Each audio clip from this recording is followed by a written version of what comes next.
Всем привет! Сегодня готовим простой, пышный, полезный ржаной хлебушек на закваске. Этот хлеб, на мой взгляд, самый ароматный, с таким характерным ржаным вкусом и пряными нотками тмина. Этот хлеб можно приготовить как на пшеничной закваске, так и на ржаной закваске. Все ингредиенты для хлеба на экране и будут в описании, и давайте готовить. У меня закваска 100% влажности, я сегодня ее утром покормила и буквально 3 часа прошло, и она уже готова к использованию. Она поднялась, пышная и ароматная. И как обычно для вашего удобства я вам показываю свои температуры у себя на кухне, в комнате, и также температуру воды в Цельсиях и по Фаренгейту, для того, чтобы вам было более удобно сориентироваться по своим температурам. Для начала мы разведем немного солода с водой. Здесь у меня 250 грамм воды обычной и 10 грамм экстракта солода. Солод можно использовать любой, какой у вас есть в наличии. Я использую ячменный, иногда у меня есть ржаной. В принципе, любой солод подойдет. У меня экстракт. Все это хорошенечко растворяем с водой. Еще раз повторю, что здесь 250 грамм воды и 10 грамм экстракта солода. Выливаю это все в большую миску. И еще 15 грамм воды я сохраню для того, чтобы позднее развести соль. Всего по рецепту идет в тесто 265 грамм воды. И сюда же в общую миску добавляем 80 грамм пшеничной закваски. В моем случае у вас это может быть ржаная закваска, 80 грамм закваски на пике. Если у вас еще нет своей закваски, но вы хотите ее приготовить, у меня на канале есть очень подробный рецепт, как вывести закваску без весов и без выбрасывания. Очень удобный способ. Я ссылочку оставлю в описании под видео. Все это хорошенечко перемешиваем до полного объединения и будем добавлять муку. Сюда по рецепту идет 260 грамм белой муки. Белок этой муки, подходящий для этого хлеба, от 11,5 до 12,5. Сюда же я добавлю ржаную муку. Здесь у меня 140 грамм ржаной цельнозерновой муки. Если у вас цельнозерновой нет, можно заменить на обдирную. 140 грамм. И сюда же я сразу всыпаю семена тмина, у меня здесь 5 грамм. Они очень хорошо сочетаются с ржаным тестом и дадут ему пряный аромат. Очень вкусные и ароматные семена. Все это хорошенечко перемешиваем до полного объединения ингредиентов и до увлажнения муки. На начальный замес у меня уходит буквально 2-3 минуты. Как только ингредиенты объединились, тесто готово. Вот такое оно в итоге получается, достаточно плотное, держит свою форму, хорошо держится и не сильно прилипает к рукам. Закрываем тесто крышкой и убираем его на отдых на 1 час. Температура введения теста сейчас у вас на экране. У меня уже час прошел, и тесто внешне не сильно изменилось, оно немного расслабилось и стало более мягким. Добавляем сюда соль. По рецепту идет 8 грамм соли и вся оставшаяся вода, которую мы сохранили ранее, здесь 15 грамм. Все это хорошенечко перемешиваем.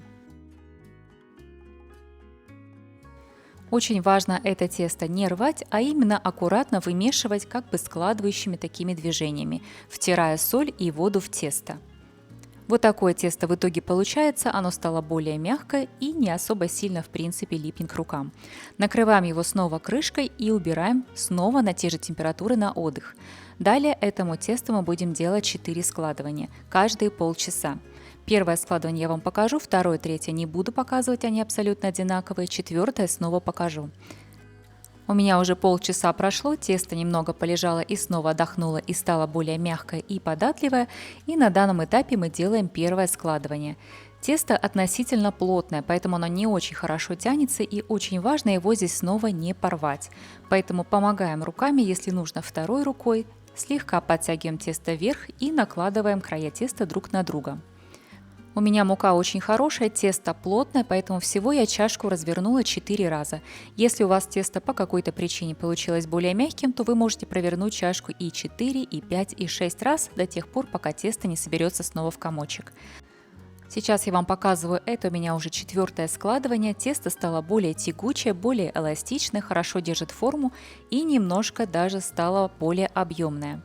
Я снова поворачиваю свою чашку всего 4 раза со всех сторон. Подкручиваю чашку, держу тесто, вытягиваю края аккуратно, чтобы не порвать тесто, и формирую вот такой комочек. Для работы с этим тестом я все время руки смачиваю водой, чтобы тесто не прилипало, и чашка у меня вот эта сейчас тоже вся смочена внутри водой. Сейчас у меня тесто находится вот здесь, на этом уровне. В 2 раза подъем будет примерно вот здесь. А нам нужно, чтобы тесто поднялось примерно на 70-80%, поэтому будем ждать подъема до второй метки. На данном этапе снова накрываем тесто крышкой и оставляем его на брожение на те же самые температуры. У меня это заняло где-то 2,5 часа. Еще раз я покажу метки. Нижняя метка — это сколько сейчас теста, вторая метка — это наш подъем ожидаемый, и третья метка — это подъем в 2 раза.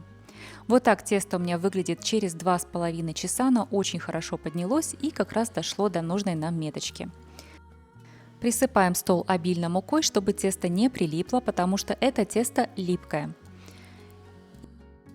Это тесто само из чашки не выпрыгивает, поэтому очень важно чашку смазать предварительно, иначе будет сложно вынуть тесто из чашки. Я помогаю себе силиконовой лопаткой и стараемся тесто сильно не мять и не портить его структуру. Присыпая руки я также немного мукой, подхватываю тесто снизу, сверху оно липкое, поэтому подхватываем снизу, формируем такой прямоугольник, складываем края теста друг на друга с нахлестом.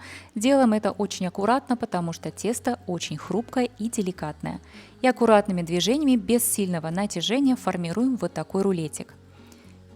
Осталось его немного округлить.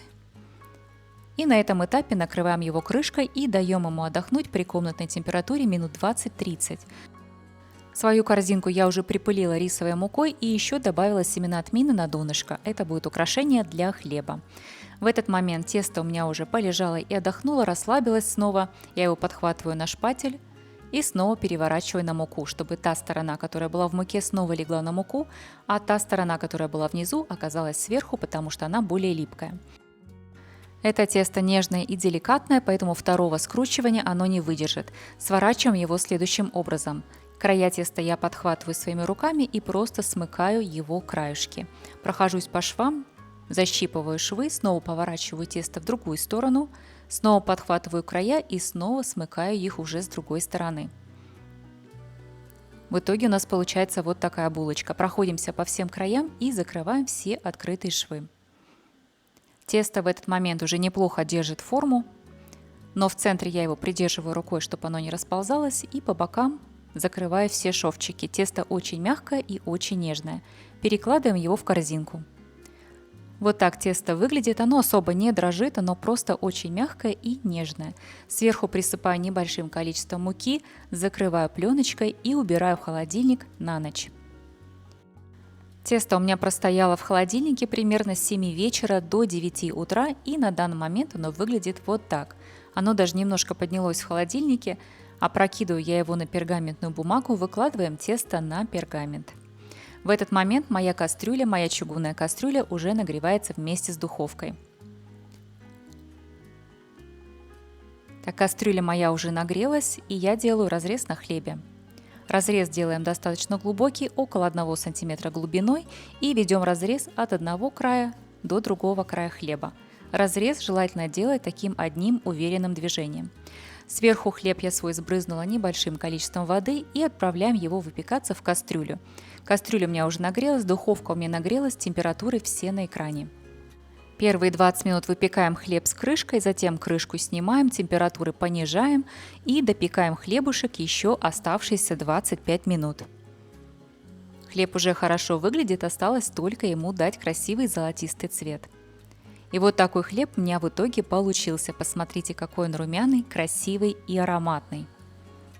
На хлебушке с большим содержанием ржаной муки мы не ожидаем увидеть большого гребешка, но это раскрытие, очень большое раскрытие для ржаного хлеба. Посмотрите, какой симпатичный хлебушек. Отличное донышко, глухой стук по донышку говорит нам о том, что хлеб полностью пропекся, и посмотрите, какой красавец получился.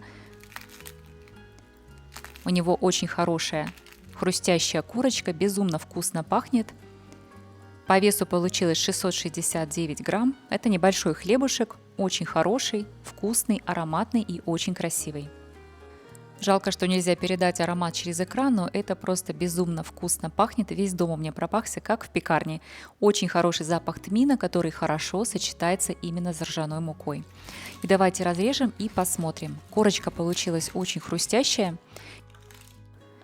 Если вы любите чуть более мягкий хлеб, то можно этот хлеб вынуть из духовки минут на 5 пораньше, но я люблю, мне нравится именно сочетание вот такой темной корочки с темным хлебом. Очень вкусное сочетание, хруст и внутри очень приятный тягучий темный мякиш.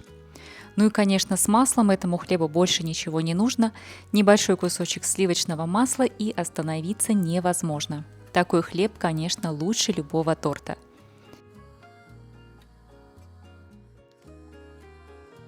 Ну и как всегда, если вам понравился этот рецепт, дайте мне знать в комментариях. На все вопросы я также отвечаю в комментариях. А если вам захочется поделиться фотографиями, для этого у меня есть телеграм-канал. Все ссылочки будут также в описании к этому видео.